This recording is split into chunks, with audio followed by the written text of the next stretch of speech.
Hi friends, നമുക്കിന്ന് mutton കറി ഉണ്ടാക്കാം. അതിനാവശ്യമായ സാധനം ഇഞ്ചി, വെളുത്തുള്ളി, പച്ചമുളക്, സവാള, ചെറിയ ഉള്ളി ഏറ്റവും കൂടുതൽ എടുത്തിട്ടുണ്ട്, ടേസ്റ്റ് ആവാൻ വേണ്ടിയിട്ടാണ്. അതിന് ഉരുളക്കിഴങ്ങും എടുത്തിട്ടുണ്ട്. പിന്നെ ഉപ്പ്, മഞ്ഞൾപ്പൊടി, മല്ലിപ്പൊടി, മുളക് പൊടി, തക്കാളി എടുത്ത് വെച്ചിട്ടുണ്ട്. പിന്നെ ടേസ്റ്റ് സ്പൈസസ് ആവാൻ വേണ്ടി കുറച്ച് ഗരം മസാല എടുക്കുന്നുണ്ട്. പിന്നെ കഴുകി വെച്ച മട്ടനാണത്.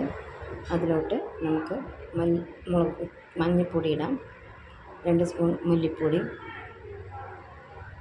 2 സ്പൂൺ മുളക് പൊടി. എരിവിന് കുറച്ച് കൂടുതലാണെങ്കിൽ ആവശ്യമെങ്കിൽ കുറച്ച് കുരുമുളക് പൊടി ഇടാം, ഗരം മസാല ഇടാം, ഉപ്പ് ആവശ്യത്തിന് ഇടുക. അതിനുശേഷം നമ്മൾ കുക്കറിലാണ് നമ്മൾ വേവിക്കാൻ പോകുന്നത്. കുക്കറിൽ കുറച്ച് എണ്ണ ഒഴിച്ചിട്ട് മട്ടൻ, ഈ മിക്സാക്കി വെച്ച് മട്ടൻ അതിലോട്ട് ഇടുക.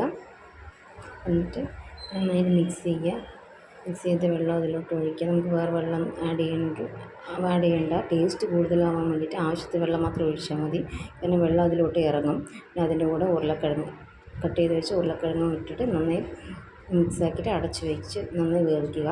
ഒരു 4-5 വിസിലാവുമ്പോഴേക്കും നമുക്കെടുത്താൽ മതി. നന്നായി സോഫ്റ്റായി കിട്ടണമെങ്കിൽ 4-5 വിസിൽ വരെ നമുക്ക് വേണം. അപ്പോൾ അത് വിസിലടിച്ചിട്ട് മാറ്റി വയ്ക്കാം. നമുക്ക് അതിന് ശേഷം നമുക്ക് മിക്സാക്കി കടുക് വറുക്കാൻ വേണ്ടിയിട്ടുള്ള സാധനങ്ങൾ നോക്കാം. എണ്ണ ഒഴിച്ചിട്ട് അതിൽ നമ്മൾ ഇഞ്ചി എടുത്തിട്ടുണ്ട്, വെളുത്തുള്ളി ഇടുക, പിന്നെ കട്ട് ചെയ്ത് വെച്ച പച്ചമുളക് അത് നന്നായി വഴറ്റിയ ശേഷം നമ്മുടെ ചെറിയ ഉള്ളി, അരിഞ്ഞു വെച്ച് ചെറിയ ഉള്ളി അതിലോട്ട് മിക്സ് ചെയ്തിട്ട് നന്നായി വഴറ്റാം.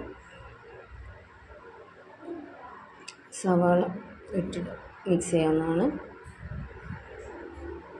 എല്ലാം മിക്സ് ചെയ്ത് തക്കാളിയും കൂടി മിക്സ് ചെയ്ത് കഴിഞ്ഞിട്ട് ആവശ്യത്തിന് കുറച്ച് മഞ്ഞൾപ്പൊടി, മല്ലിപ്പൊടി, മുളക് പൊടി, ഗരം മസാല അതിൽ ഒന്നും കൂടി മിക്സ് ചെയ്യാം. അതിന് ശേഷം തക്കാളി ഇടാം. ഇതിൽ മിക്സ് ചെയ്ത് വെച്ചതിൽ നമ്മൾ വേവിച്ച് വെച്ച മട്ടൺ അതിലോട്ട് ഇടുന്നു. അത് കഴിഞ്ഞ് നമുക്ക് യൂസ് ചെയ്യാവുന്നതാണ്. Thank you for watching.